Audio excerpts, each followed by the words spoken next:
एक बड़े कबाड़ खाने के एक भूले बिसरे कोने में एक छोटा सा रोबोट रहता था जिसका नाम था रोलो। वह इधर उधर से जुटाए गए सामान से बना था। टोस्टर ओवन जैसा सीना, छतरी के हैंडल जैसी टांगे और घड़ी के डायल जैसी आंखें। वह उन चमचमाते चिकने रोबोट्स जैसा नहीं था जिन्हें मैगजीनों में देखा जाता है। वह ना बीप करता था, ना गूंजता, ना ही चमकता। रोलो तो शायद ही कोई आवाज करता था, लेकिन उसके टिन के सीने में, गहराई में, कहीं एक खामोश सपना छुपा था, उस कबाड़ खाने से बाहर की दुनिया को देखने का। एक बारिश भरी सुबह, जब रोलो स्क्रू और बोल्ट छांट रहा था, तभी एक छोटा पक्षी उसके झोंपड़े के पास आकर गिरा। उसका पंख मुड़ा हुआ था और वह दर्द में चहचहा रहा था। घबराया हुआ लेकिन संकल्पित रोलो धीरे से उसके पास गया। उसके पंख को मुलायम कपड़े से बांधा और एक पुराने मिंट के डिब्बे से सूरजमुखी के बीज उसे खाने को दिए। पक्षी ने आभार में पलकें झपकाईं और उसके पास ही आराम करने लगा। कुछ दिनों में वे अच्छे दोस्त बन गए। पक्षी ने उसे दूर दराज की जगहों की कहानियां सुनाई। ऊंचे ऊंचे पेड़, चमकती नदियां और इतने विशाल आकाश कि आदमी खुद को छोटा महसूस करे। रोलो मंत्रमुग्ध होकर उसकी बातें सुनता रहा। जब पक्षी का पंख ठीक हुआ, वह बाड़े के ऊपर उड़कर बैठा और चहचहाया, मेरे साथ चलो। रोलो झिझक गया। क्या वह सच में इस कबाड़ खाने को छोड़ सकता था, जो उसका एकमात्र घर था? अगर वह रास्ता भटक गया तो? अगर वह खराब हो गया तो? अगर वह कहीं का नहीं हुआ तो? तभी पक्षी ने उसके सामने एक चमकती हुई चीज गिराई, एक पुराना कंपास, और फिर आकाश में उड़ गया।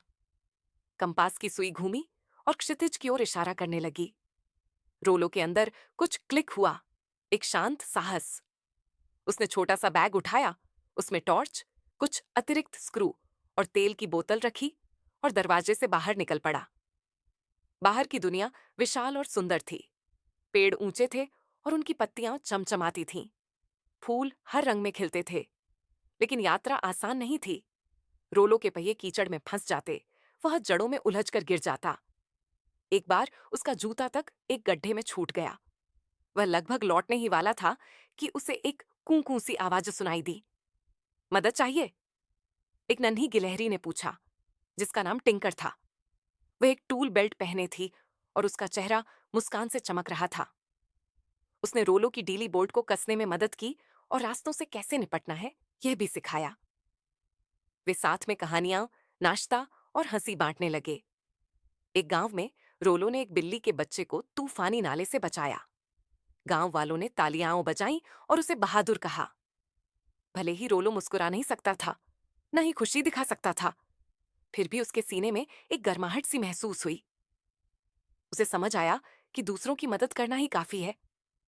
बाद में एक तूफान के दौरान रोलो ने देखा कि एक नन्हा हिरण एक गिरे हुए पेड़ की डाल के नीचे फंसा है।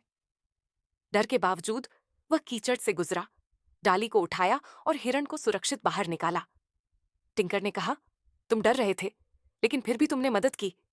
यही असली बहादुरी है। रोलो दूसरों की मदद करता रहा। अंततः वह एक शांत पहाड़ी पर पहुंचा जहां से एक खूबसूरत घाटी दिखती थी। वहां उसने टिन और लकड़ी से एक छोटा सा वर्कशॉप बनाया। टिंकर अक्सर मिलने आती, दुनिया की खबरें लाती। रोलो को एक संतोष की अनुभूति हुई।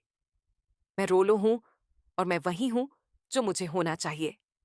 कहानी की सीख, सबसे शांत दिल भी दुनिया को बदल सकता है।